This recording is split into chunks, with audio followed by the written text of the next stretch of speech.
Hello, welcome to Philosophy Roulette number 135, where we read and review philosophy live for the viewing pleasure.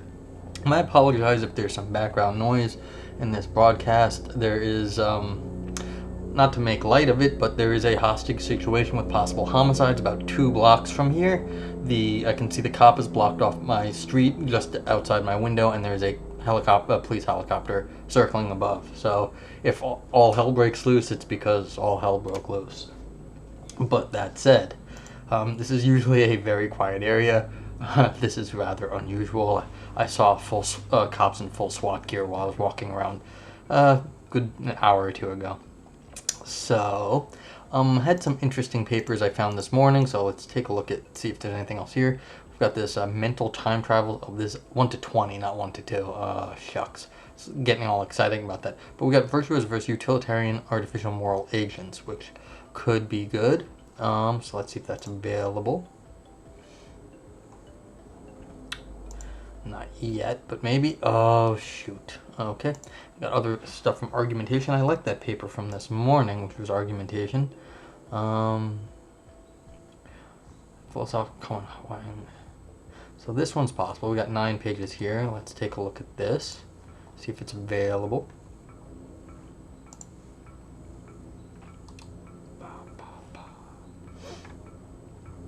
See what else is available. This was not available. Looked at that this morning. Okay, so visual augmentation, arguing terror. Oh, is this not available either? That sounded like fun. We read this one earlier. That was a nice paper. Yeah, I don't think this is available. Let's just try to double check that it's not like open access. Are all of these open access? This looks like. Is this an open access journal? I don't know. I don't think it is, but otherwise, let's see. Is there anything else I want to read more than that? I mean, not that it really matters, but what else did I want to read? Let's see. Let's look at the titles and just pick a random one. Well, that's short enough as it is. I mean, all right. Let's just see if the Gettier is there. I mean, I don't necessarily want to read anything about Gettier, but let's just want to see if this is like maybe this whole art. No, that one wasn't. Okay, so maybe this one just happens to be Arguing Terror. 14 pages. Let's see if it actually shows up. Because sometimes they say they're going to show up and then they don't. Okay, so 15 pages. Maybe we can get something slightly shorter, but try. Let's take a look. Arguing Terror. Place and time. Place as argument. I do like the theory. This is 10 pages. Let's see. I like philosophy of place. Sometimes it's very interesting stuff. So let's see if this one's available. Because, maybe it was a special issue, and so, yeah, so maybe that's why a bunch of these are open access. Alright, so now we're just going by page length. 11 pages. So, you win. Let's see. Place as argument. And then we've got Arguing Terror. Yep, nope, that's what happens. I pick on length.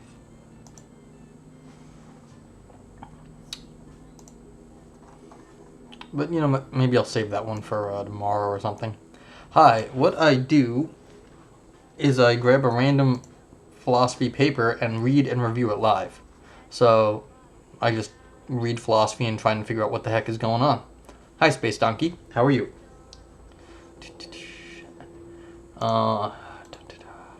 And if you want to get a link to the paper, of course you could be in the chat like Space Donkey. You can type ! Paper if you come a little later, or it'll be in the show notes afterwards below the video. So, yeah, so feel free to follow along, Space Donkey, and that's kind of what I do here.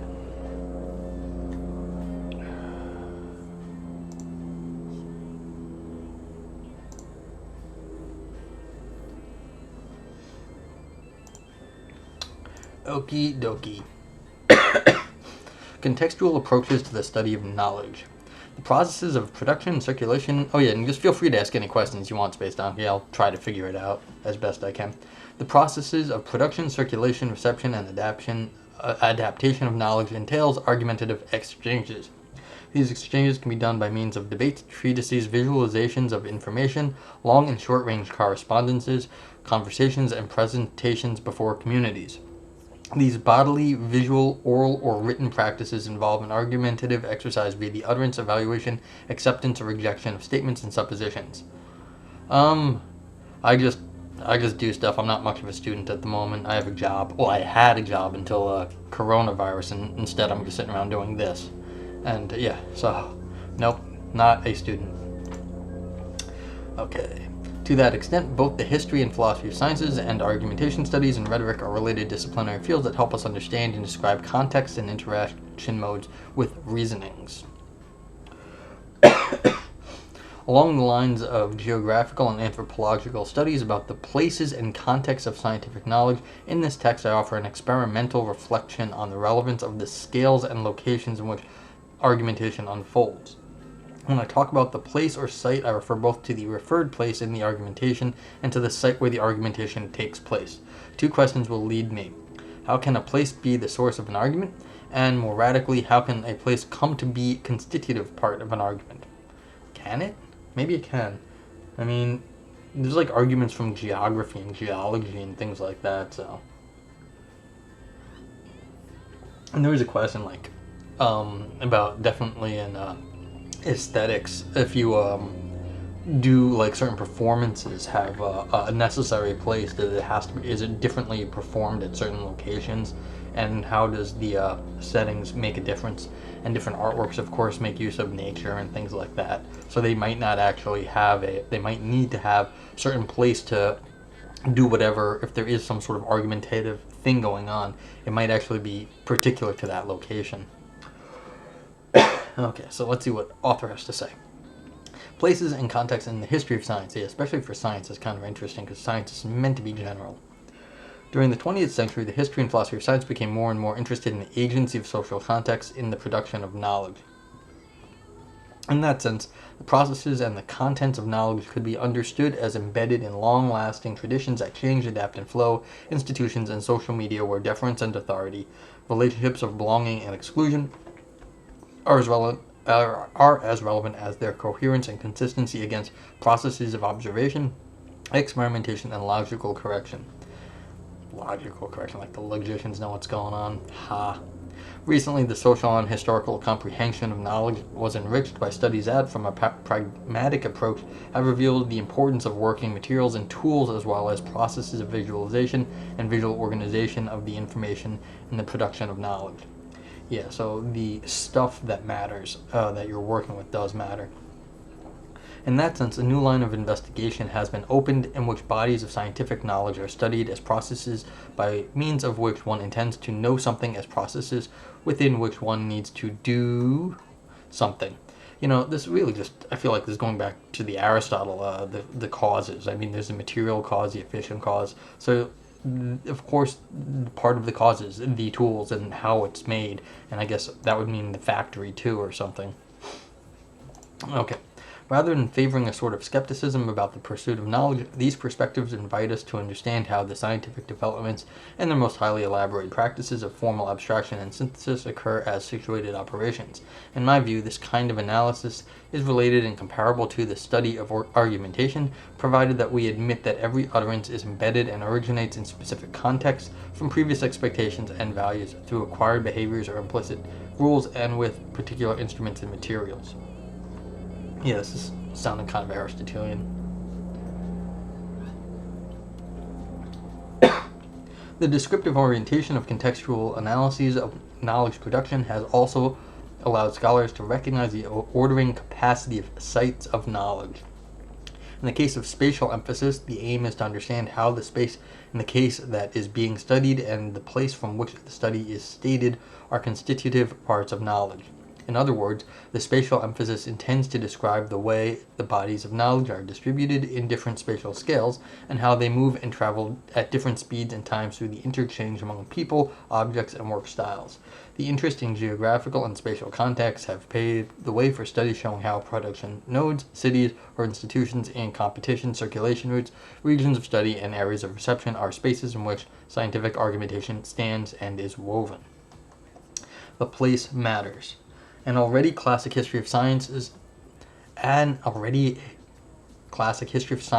don't understand this sentence right here, has shown how scientific veracity and acceptability are based on processes of universalization and standardization, where the references to specific locations are purged and the contexts are presented as anecdotal and, at most, exemplary. On the other hand, in relation to the communication of knowledge, even accepted theories and standardized processes have places where their reception is diverse, where changes of justification are made and emphasis is put on problems and motivations that are not so much taken into account in other scientific communities. These places of knowledge are liable to be tracked down through various scales of magnitude, from cafes, classrooms, and laboratories, botanic gardens, industrial plants and hospitals, environments like jungles, wastelands, or seas, to cultural areas, countries, and continents.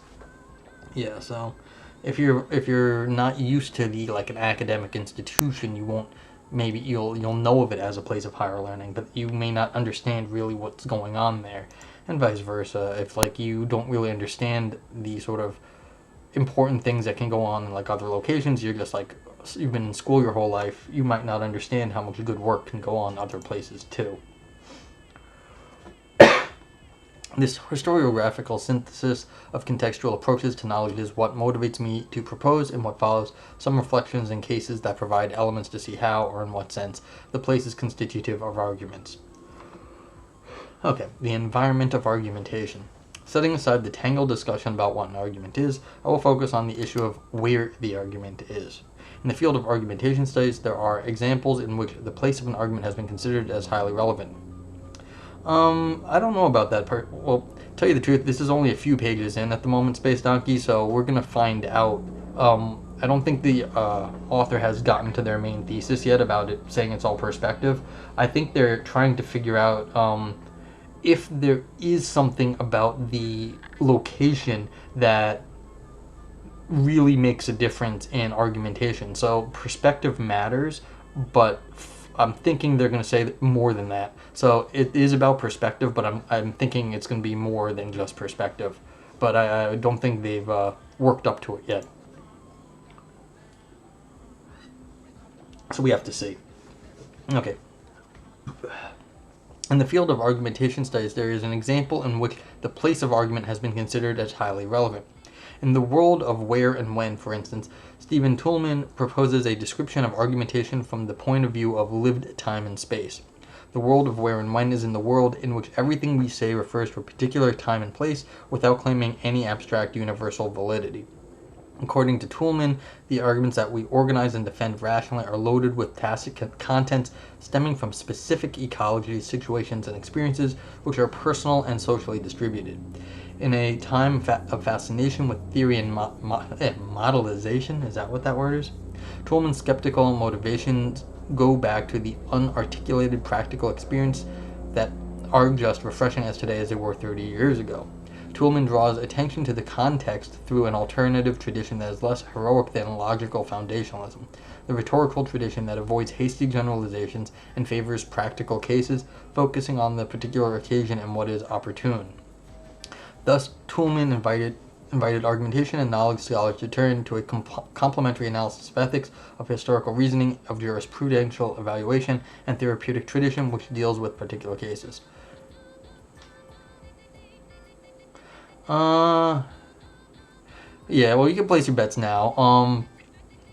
We'll see. I mean, I don't know if it's if you perceive it as such. Again, I'm holding back my judgment so far, Space Donkey, because I don't think they've showed their hand yet. So I don't know where this paper is going to go, and so I'm not going to make. I mean, you're free to bet, say what you think all you want, but I just don't think they have. I'm going to give them a little bit of a credit and just say, look, they haven't shown their hand yet, so this is just, they're still working up to it. That's what's going on here. See, there's like some sort of history. So this is like 30 years ago, as they were saying right here. This is them working up to what they want to say. Now you might be right, but just in the style of writing here, this is like what they've done here is basically they talked about the context and that they're starting from, and then they're doing a little bit of history, and then the next section you're going to get what I think is going to where they're going to make their point. So yeah, see, now they're talking about somebody else. Christopher Tyndale's recent proposal, in which he presents the cognitive environment as a practical context for the analysis of argumentation, echoed that rhetorical and pragmatic approach regarding the where and the when of argumentation. In his view, when statements are isolated in order to assess whether the argument in and of itself is good or bad, a great deal of the analysis just sets aside the situation and the people that produce it. Excuse me. That is an analytical reduction that can turn out to be problematic when the aim is to describe the sense of the particular situation of argumentation. The relational model of the cognitive environment proposed by Tyndale is then based on the principle according to which discourse are always delivered to someone and in a particular situation. This sort of contextual sensitivity in the study of argumentation requires studying arguments from the case in which they arise and to which they refer, trying not to limit the evaluation to the analysis of their logical form. This orientation paves the way to the understanding of the place of argumentation as an environment with agency, commitments, and interchanges. In order to put an argumentation in its place, one should ask where the argument occurs. You see, now they're right here. This is them transitioning. When you say, what should we ask? Now they're transitioning into their stuff. So that's what looks like what's going on. A little segue they have there. A first way of answering is physical coordinates, in latitude and hemispheres, in continents, regions, or environments. If we reduce the scale, arguments can be said to appear in a cafe, a bar, or walk through the city or the mountains. Also in museums, archives, and libraries, since great amounts of documents are stored and registered there so that they can be searched, learned, and assessed. Nonetheless, using the same spatial language, we can also locate arguments in the language, in the mind, in the tone of voice, or even in the manner of acting, by which we imply the places are not just physical spots, but relational, ecological, and cognitive spaces. Every scale or measure of magnitude assumes a certain degree of generality, an organization scheme, and a relationship strategy. The place is not a container nor backdrop. These spatial scales in which we organize and distribute the places are covered by attributes, values, and uses. See, I would have said dimensions, these spatial dimensions. Because scale seems a little off right there, but that's fine. The place is a social function that arranges relationships. This phenomenon is manifest in institutional places with previous rules, such as a criminal court.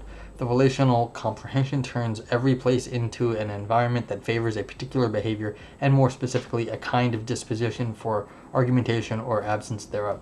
So here's where what you were saying comes in. Is it just the perspective? See, they're saying every environment favors a particular behavior or disposition. So this would be the environment, like a perspective sort of thing. But it's not exactly that. You see, it's going to be a little bit more.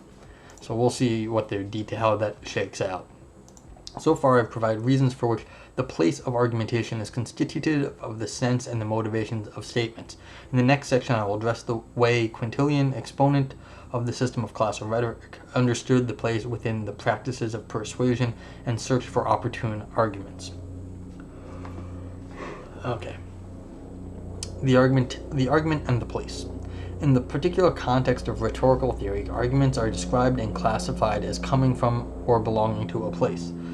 Classical theory employs two senses of place, a first sense that is cognitive and metaphorical, and what is known as commonplaces, which are a sort of taxonomic order where arguments are classified according to their subject matter or their logical relations. The second rhetorical sense of place, more concrete, refers to the place as a source of the argument, that is, to the place to which the argument refers or the place in which argumentation takes place. Okay. I mean, this is sort of, I'm not entirely sure, like, what the place to which the argument refers. I mean, if it happens to be, does the argument need to refer to a place? I don't know. I mean, some arguments might not. They might be sort of abstract. Okay. Still, you might just define this negative negatively according to not their subject or logical relations. Say everything that they refer to that isn't the subject or logical relations could be part of their context. Okay. The definition, the distinction between part and whole, the comparison by similarities, the relationship of cause and effect are all cases of commonplaces in which arguments live. You want to? Don't tempt me. I can argue abstract all day long. I read a lot of philosophy. Of course, you can argue abstract, my friend. Go read some metaphysics. You can argue that to death. Quintilian, the great theorist of the ancient rhetorical education, understands these commonplaces, topoi or loci, of arguments as the places where arguments lurk and from which they must be drawn forth. Quintilian employs here a mode of speaking that is characteristic of hunting, since whoever argues must catch relationships and paths of thinking according to the general topic that the occasion brings up. In other words, the commonplace to which the arguer is headed is guided by the particular case and what is opportune. Okay, so there's a hunting metaphor, like a seeking, how you track things down. So it's like a sort of a tracking down of argument trails and like things like that. See, this is how you argue abstract. You get a really strong metaphor. This is basically, if you want to know how to argue abstract, this is a fantastic guide. This is, I guess, maybe one of the fathers of rhetoric. No, depends what you're arguing. Depends what you're arguing. So, like right here, if you want to talk about arguments themselves, you're going to be in the arguments. You have to argue about arguments, and so you're going to be saying abstract things. Now, if you're looking for facts, that might not be actually what solves the problem, and that's what is going on here. It's not that you're looking for the way the world is. You're going for the way arguments are best constructed, and that's not a fact. This is arguing about how to go about tracking something down. And there aren't necessarily facts that you're going to find in every case. You have to just give general strategies. And that's what we're starting with here. Okay, in spite of the abstract way of describing it, the commonplace is intimately related to concrete circumstances. Quintilian explains this chirological sense of commonplace as follows. If we know where everything is born, when we come to the place, we shall easily see the argument in it. So this is where and right here is where it's getting connected up, and just because they know people are going to say what you're saying. And so right here is they're saying, look, if we know enough about it, we can actually track it back. It's described as a problem solving with opinions. Yes and no. Some opinions do matter more than others, and so it's like, you can have like opinions, but I'm not one of those people that says like, oh, everyone's opinion's like equally valid. I think that's not true. You can have like better opinions. So okay, cool. Well, I'm happy to have you. Keep asking questions. It's fun because sometimes people show up and they ask one question or they don't ask anything. So it's fun to have someone to talk to it about. Okay. Okay, so if we know where everything is born, when we come to the place, we shall easily see the argument in it. That way, argumentation creates a place of its own in which the participants are committed, move forward and explore following tracks and looking for the convenient arguments in their cognitive space. The second sense is the particular case of the argument derived from a place or argumentum a loco. The spatial source of the argument is relevant to this essay because it provides a descriptive element that helps us elucidate the phenomena of understanding and acceptability of arguments that are determined by the site and the location. In the classical theory of rhetoric, the source of the argument tends to be thought of as a creation under the control of an orator, a writer, or an arguer. However, the autonomy of invention or discovery of the argument is closely linked to the occasion. The famous Aristotelian definition of rhetoric is emphatic. Rhetoric is the ability to consider in each case what can be persuasive. A part of that case or that occasion is, for example, the audience. The orator is orientated towards her audience, and this implies that the audience is already present in her speech, and that, therefore, the orator states her argument in the other's terms.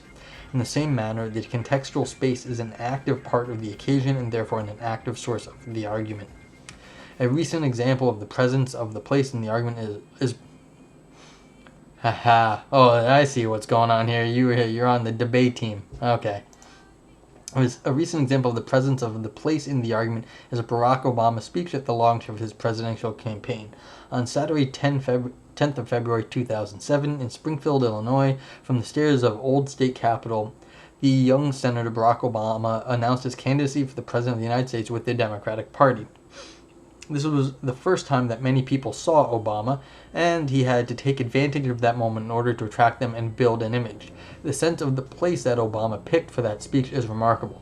Springfield, where North, South, East, and West come together, is remembered as the place where Lincoln addressed the Union. Standing in that place, Obama revives that tall, gangly, self-made Springfield lawyer.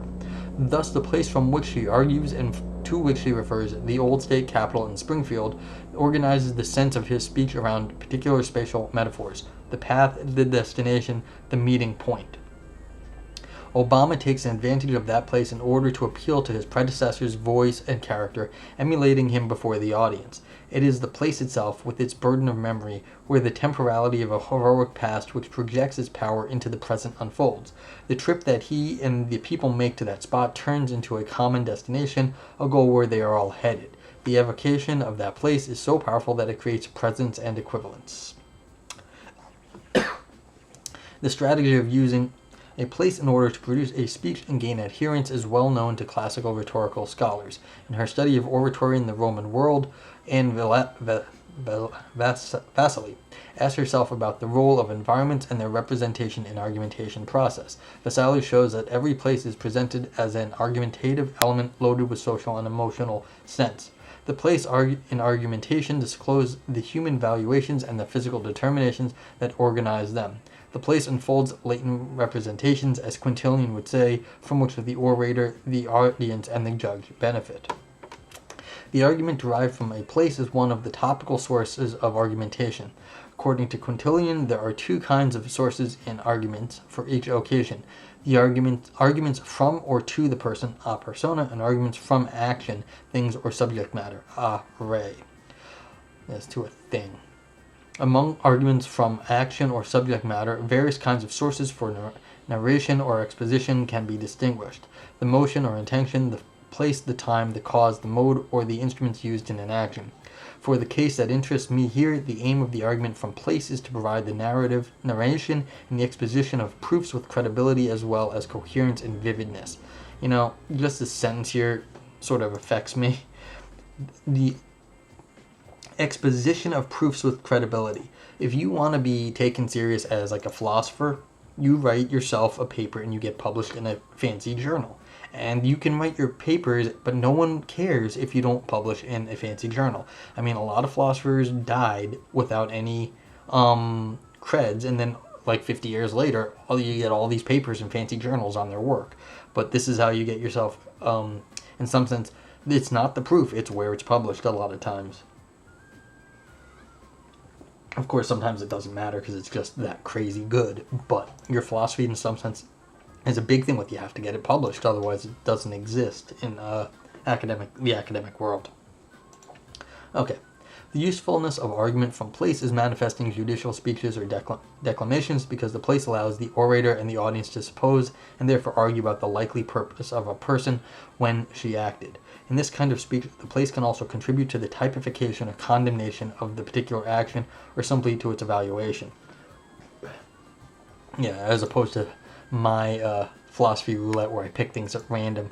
So, I mean, it might be an honor to be reviewed by me in philosophy roulette. I seriously doubt that, but the selection process here is very different than other sort of like groups of papers, because as I'm starting to understand, there's sort of like a meta journal. I'm re-reviewing everything going on. So, anyway, so what is the place of philosophy roulette? I don't know. Alright, let us see that in more detail. The contextual force of the place establishes it as an evaluative source of facts and acts insofar as the arguer emphasizes and deploys precisely the qualities attributed to those spaces. Thus, for example, in following Quintilian's exposition, the attributes of place can characterize them at least as natural. Alright, as I said before, we've got like police action outside. Now people are like pulling up in my street. Oh dear, I'm sorry. Yeah, like it's really not that far away, so people are, Okay, I'm sorry. It's nothing's gonna happen right here. Quintilian's exposition, the attributes of places can characterize them at least as natural places, if the facts that are mentioned or in which one speaks refer to the sea, the mountains, or the countryside, or as built places, public spaces such as the theater, private places such as a house, sacred places such as a temple, religious places such as a mausoleum or tomb, infamous places such as a brothel. Likewise, the characteristics of the place are relevant as well to assess the argument and the action of itself, the vicinity of other spaces, the size, whether it is frequented or solitary, and so on. The features of place work within argumentation as guidance that help us assume, for instance, intentions and motives in a judicial case. Indeed, an act can be censurable or not depending on the place in which it occurs. For example, there are places where certain topics are taboo, while other topics are expected to be discussed only there. On basis of the law of his time, Quintilian says, "You have stolen private money, but as it was from a temple, this is sacrilege, not theft." Or also, "You have killed an adulterous couple, which is allowed by law, but as it was in a brothel, it is murder."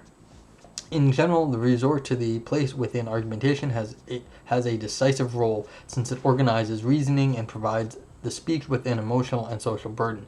Instead of neutral containers of action, places in argumentation are loaded with connotations. So this is sort of not speech act, but location act theory here.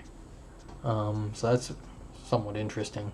So, like, the act that you're doing matters by location. So, location act theory.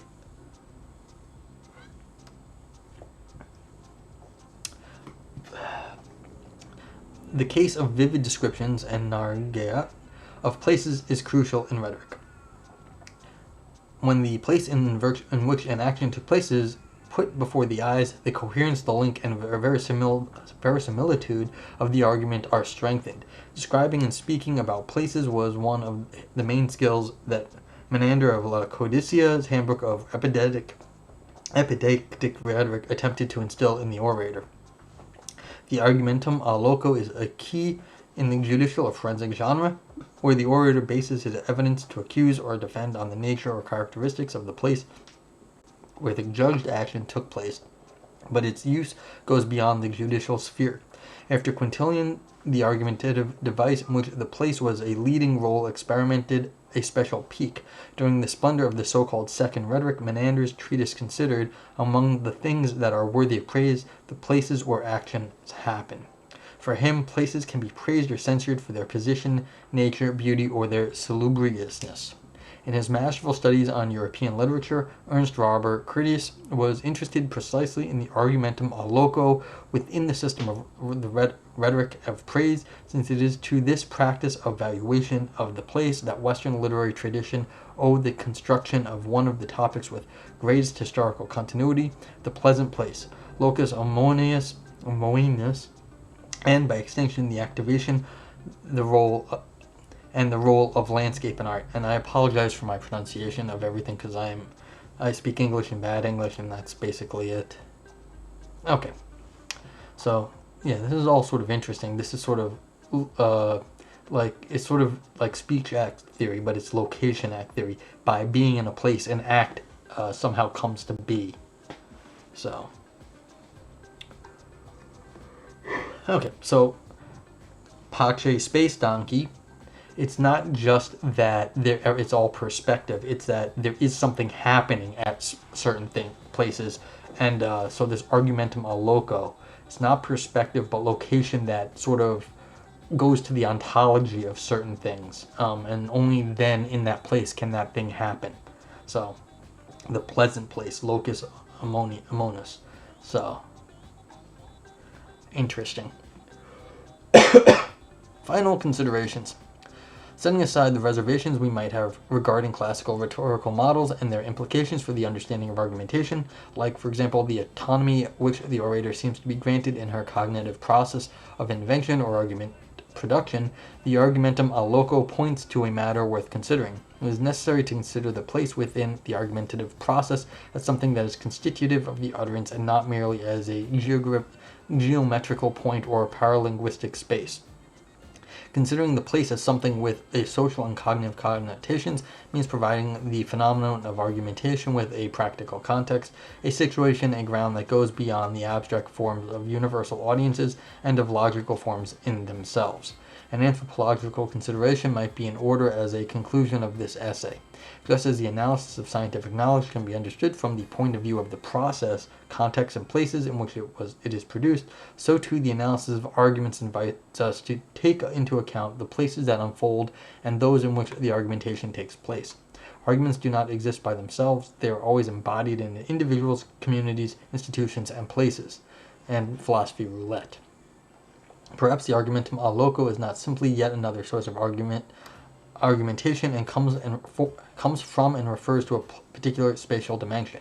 The argument is not an immaterial and purely ideal thing. It does not exist without the practices and the places that constitute it and that make it possible in its circulation and transmission. The pretension of the universality of arguments should not conceal or deny the locality on which they are based and to which they refer. Yeah, so this is a nice thing I heard by a philosopher. He says, look, you're going to get pretentious in philosophy. It's a just a job hazard.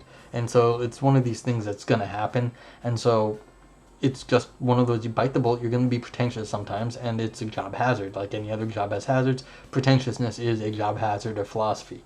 So this is one of those things you have to fight against. And this is a nice way of sort of bringing the arguments back to earth by saying, look, the place does make a big difference in argumentation, and that should hold true for all sort of like arguments, philosophical or not. Which is still pretentious. But I like the point the author makes here, yes. In the case of everyday argumentation, it is worthwhile considering the places or environments where argumentation is carried out: halls or auditoriums, in schools, universities and libraries, in laboratories, cafes and workshops, in mountains, jungles and shopping centers, but also in the media, books and pictures. And I'd say online nowadays too. I mean, it seems like a pretty big oversight on the author. Like online sort of makes a big difference, so we have to figure out how to, but we really don't understand that place yet, so maybe that's why it gets overlooked. In each one of those places there is an architectural arrangement, a social dimension, and a set of ecological and cognitive qualities that matter and that cover the discussion of arguments with values, motivations, and orientations.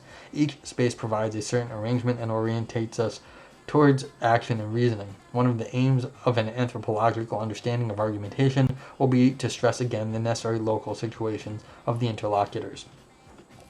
Okay, nice essay. This was a bit of fun. I also had someone arguing with me, which was new. Usually people they don't stick around. That's cool. Yeah, actually, that last point I would like to hammer on a little bit. The one place is sort of missed is that a lot of this stuff is going through digital media now, be it the internet and social media, email, crazy people like me who are just reading stuff on fill papers. Like, how does that sort of arrangement of getting papers through academia.edu, ResearchGate, things like that, those are all shaping the online landscape too. So in some sense, I would knock this for actually not considering the future of place. I mean, I really like the paper, but I think it sort of missed out on like a easy target right here in this last paragraph. So other than that, this stuff over here, this that like I was saying, speech act theory versus location act theory, I think that's super interesting. So it'd be something to think about how exactly certain acts are governed by where and how they were delivered. And even though like you can say like when the judge says like you're guilty or innocent or you're free to go, that makes it so, but it's the judge in the courtroom when they say it. They can't just say it to you any old place. And there's more to that, like other things, as they said, like Barack Obama sort of creating the argument by being in a place where he speaks, in some sense, made more of a difference for his argument than maybe anything he actually had to say. It was just the choice of place made more of a difference. Okay. Bomb Speed is Tyndale. Alrighty. Let's see. Anything else to talk about? Oh, this is a real nice sort of a metaphor Quintilian employs here. The hunting, like seeking after stuff, trying to pick up little traces of animals. That's a nice metaphor. I should be well. I've read more philosophy than rhetoric. I should know more rhetoric because I kind of like it. And I'm thinking I should. This whole sort of philosophy roulette has rhetorical significance too. So, but I don't think I have much else to say. I mean, they just started from like laying, as far as the organization of the philosophy here, just sort of laid the foundations. It's pretty standard sort of paper in sort of its structure, though.